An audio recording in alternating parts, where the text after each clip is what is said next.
Hello, Facebook family. Once again, this is Chris Morris.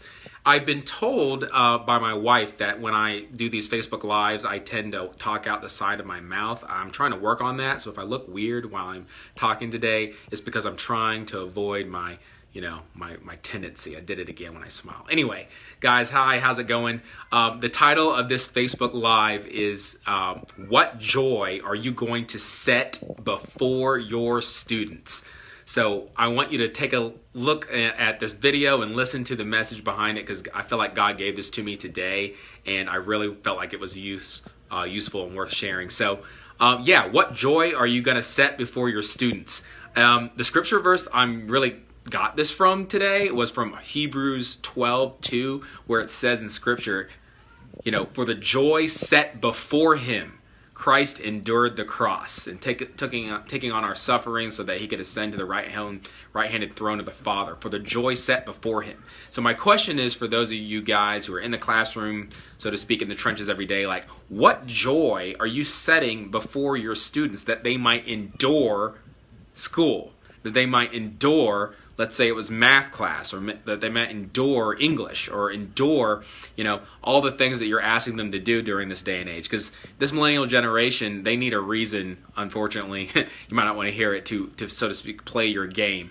And so that's something I'm so excited about, and a truth I wanted to convey and share.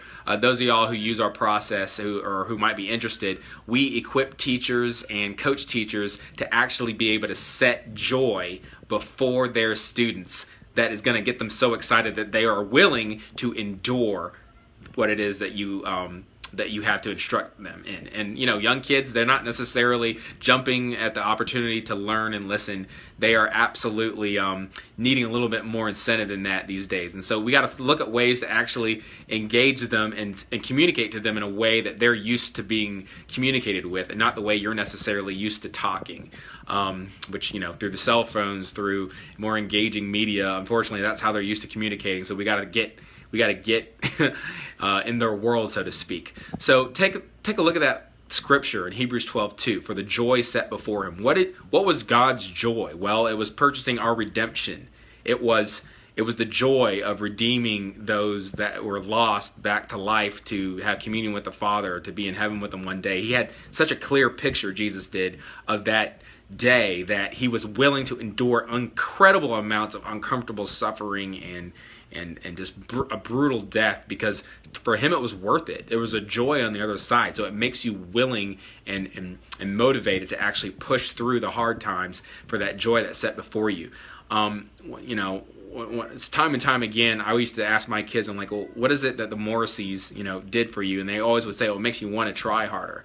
Well, I really believe, why is that? Because, we try to do it and incorporate it in a way that they're going to find value that's appealing to them, but it's about them, but it's a joyous thing.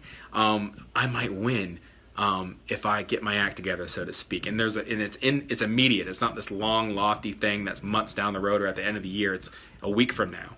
So think about that. Those of y'all who are just teaching in the public school system, and maybe you're struggling, maybe you're not, maybe you think you got it together, I want you to think about that. For the joy set before him, he endured the cross. Look, if you're not setting joy before your students that they might endure, then I don't think you're doing things in a way that's as optimal as it could be.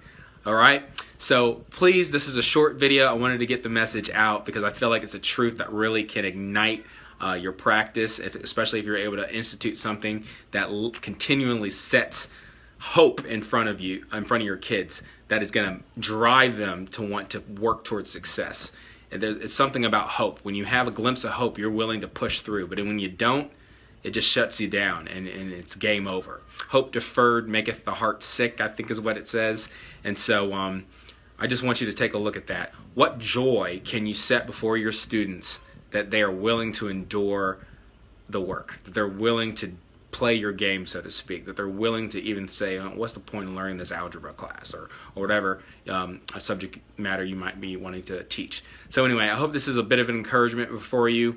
Those of y'all using our process, I encourage you, please, please, please don't get weary in doing good.